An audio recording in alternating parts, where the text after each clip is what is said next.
Why is this 2-year-old metal roof already leaking everywhere?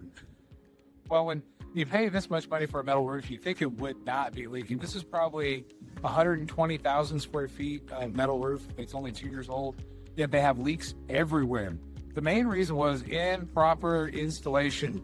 This is a perfect example of going with the cheapest bid.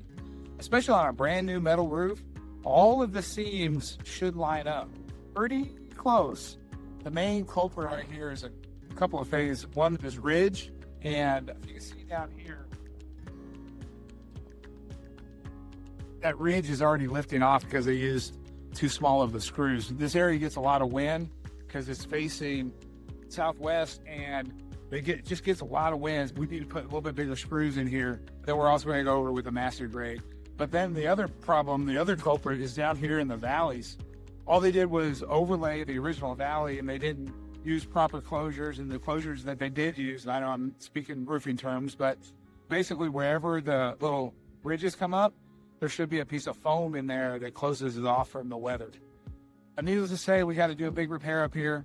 Not the end of the world, but it should have been done right the first time. If you need some help with some commercial roofing, give me a call, 817-707-2368. David at TexasSelectConstruction.com. Talk to y'all later.